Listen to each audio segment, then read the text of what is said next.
আসসালামু আলাইকুম প্রিয় খামারি ভাই ও বন্ধুরা, আপনারা যে যেখান থেকে দেশ কিংবা প্রবাস থেকে কাছে কিংবা দূরে আপনারা যেখান থেকে আমার এই ভিডিওটি দেখতে পারতেছেন, আমি সবাইকে জানাই আন্তরিক শুভেচ্ছা এবং অভিনন্দন। এই যে আমার সামনে যে ঘাসটা দেখতে পারতেছেন, এই ঘাসটার নাম হচ্ছে জারা ওয়ান হাইব্রিড ঘাস। এই ঘাসটা একবার রোপণ করলে কমপক্ষে 5 থেকে 6 বছর খাওয়াতে পারবেন। এই যে দেখেন বিশাল বড় একটি জমি, এখানে এই জারা ওয়ান ঘাসটা রোপণ করেছি আমরা। এই দেখেন এই ঘাসটা কাটলে আবার কিভাবে, এই যে দেখেন, এই দেখেন এখান থেকে কিন্তু এই ঘাসটা কিন্তু এই যে কিছুক্ষণ আগে কাটা হয়েছে, এগুলা অল্প কিছুক্ষণ আগে, আর এই ঘাসটা কিন্তু কিছুদিন আগে কাটা হয়েছে দেখেন। তারপরে এগুলার ভিতরে আপনার দেখেন কত সুন্দর করে চারা বের হচ্ছে।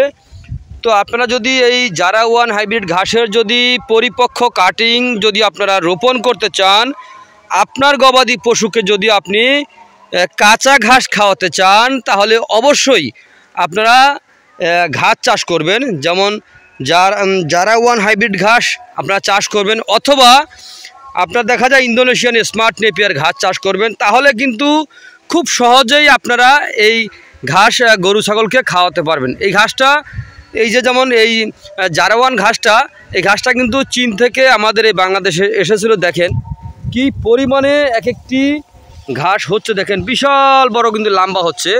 হ্যাঁ, পাতাও মোটামুটি পাতা আছে অনেক বেশি, কিন্তু এখন কিন্তু শীতকাল গেল কেবল, এ কারণে কিন্তু আপনার শীতকাল কিন্তু এখনও যায় নাই, আরও বাকি আছে 2-1 দিন মনে হয়। সম্ভবত আজকে ইংরেজি মাসের হয়তো আপনার 8 তারিখ, তো মনে হয় যে আর বাকি আছে 5-7 দিন বাকি আছে। এই যে মাঘ মাস শেষ হওয়ার কাছাকাছি চলে এসেছে, তারপরে দেখেন কত সুন্দর ঘাস হয়ে আছে। তো যাই হোক প্রিয় বন্ধুরা, যদি আপনারা এই জারা ওয়ান হাইব্রিড ঘাসের যদি আপনারা পরিপক্ক কাটিং সংগ্রহ করতে চান, অথবা ইন্দোনেশিয়ান স্মার্ট নেপিয়ার ঘাস, যদি এরকম ধরনের হাইব্রিড ঘাসের কাটিং যদি আপনারা সংগ্রহ করতে চান, তাহলে আজই আমার স্ক্রিনে দেওয়া নাম্বারে যোগাযোগ করবেন। তো আপনারা সকলে ভালো থাকবেন।